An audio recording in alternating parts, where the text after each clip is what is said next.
આગળ વાત કરીએ તો પાટણમાં 72 કલાકના વિરામ બાદ ધીમી ધારે વરસાદ ફરી એન્ટ્રી કરી, જેના કારણે સવારથી વરસાદી માહોલ જામ્યો। આ ધીમા વરસાદથી વાતાવરણમાં ઠંડક પ્રસરીને જનજીવન રાબેતા મુજબ ચાલી રહ્યું છે। ખેડૂતો વરસાદથી ખુશ છે, કારણ કે તે પાક માટે ફાયદાકારક છે। જો કે પાટણ શહેરના નીચાણવાળા વિસ્તારોમાં પાણી ભરાવાની સમસ્યા હજુ પણ યથાવત છે, જેના કારણે સ્થાનિક લોકોને મુશ્કેલીનો સામનો કરવો પડી રહ્યો છે। તો આ વિશે વધુ માહિતી માટે જોડાઈ ગયા છે સંવાદદાતા અલ્કેશ। અલ્કેશ, વરસાદ વરસ્યો છે, શું વિગતો છે? કૃષ્ણા, ચોક્કસ પાટણ જિલ્લા ઉપર મેઘો મહેરબાન થયો છે।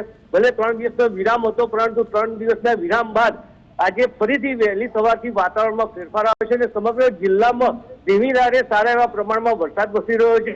લગભગ અડધા ઇંચ જેટલો વરસાદ નોંધાયો છે શરૂઆતના પ્રથમ 2 કલાકમાં।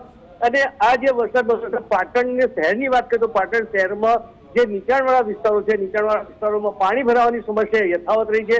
હજુ સુધી પણ કોઈ ઉકેલ આવતો નથી। 3 દિવસનો ગેપ પડ્યા છતાં પણ કોઈ ઉકેલ નથી આવતો પાલિકા દ્વારા। ત્યારે બીજી બાજુ આ વરસાદ કાચા સોના જેવો છે ને, જે ખેતી માટે ખરેખર એક સારા ફાયદાકારક થવાનો, કારણ કે અત્યારે હવે સિઝન ખુલી ગઈ છે ખેતીના જિલ્લામાં। પાટણ જિલ્લામાં જુલાઈ મહિનાની આસપાસ જ વાવેતર થતું હોય, ત્યારે અત્યારે આ વરસાદ ખેતી માટે એક સારા એવા પ્રમાણમાં ફાયદાકારક રહ્યો છે। જી કૃષ્ણા। જી, આભાર અલ્કેશ માહિતી આપવા માટે।